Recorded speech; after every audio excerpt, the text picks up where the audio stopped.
Here we go.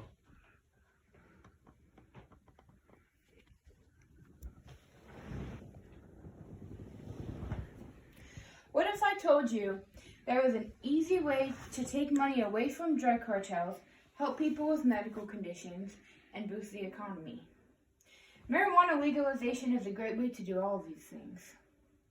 Personally, I think the number one reason that cannabis should be legalized is because of the medical benefits it holds.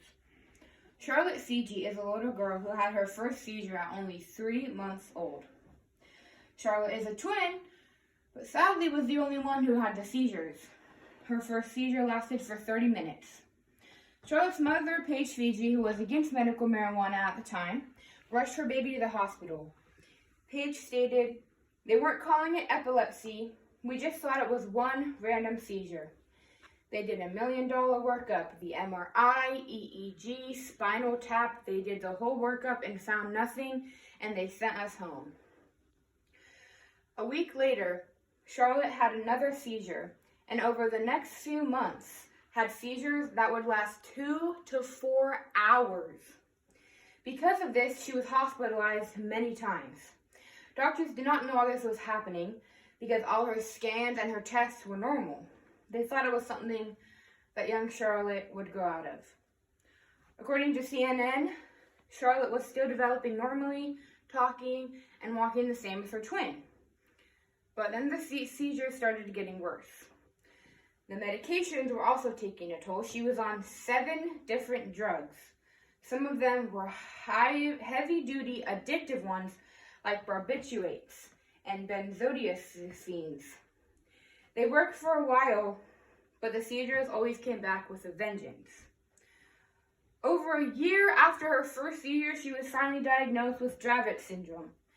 She was then put on a ketogenic diet. The diet helped control Charlotte's seizures, but had a lot of side effects.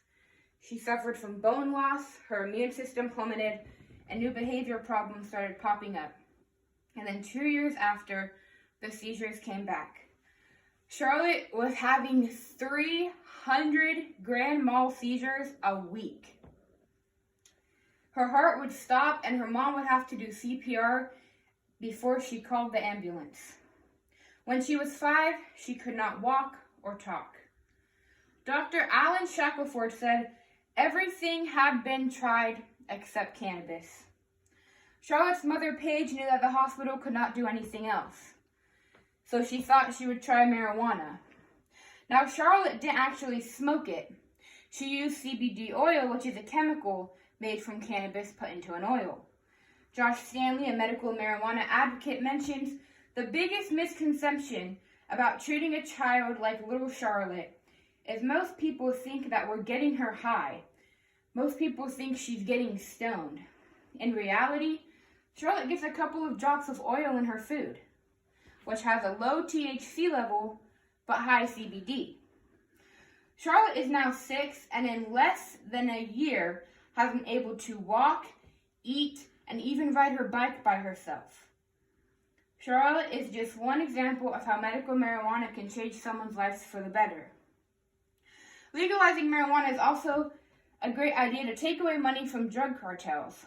Data from the U.S. Border Patrol show that marijuana seizures have decreased by millions of pounds and are at their lowest levels in over a decade, indicating that legal domestic production is decreasing demand for marijuana smuggled in from Mexico.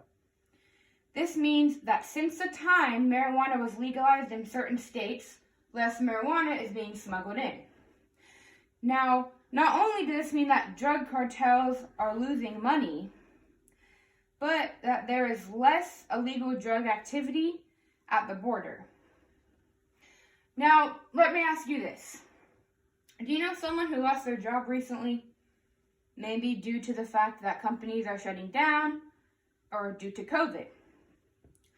According to procon.org, the legal marijuana industry generated $7.2 billion in economic activity in 2016 and added millions of dollars in federal taxes paid by cannabis businesses. An RCG Economics and Marijuana Policy Group study on Nevada states that legalizing recreational marijuana in the state could support over 41,000 jobs till 2024 and generate over $1.7 billion in labor income. That is a lot of jobs for people who need them and a lot of money for people who need it.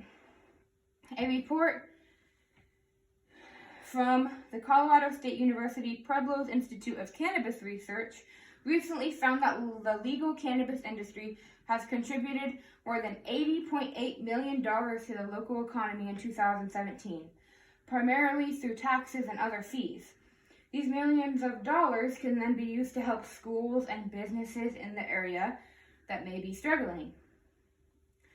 In other words, legalizing marijuana can actually benefit your children's education and the city around it.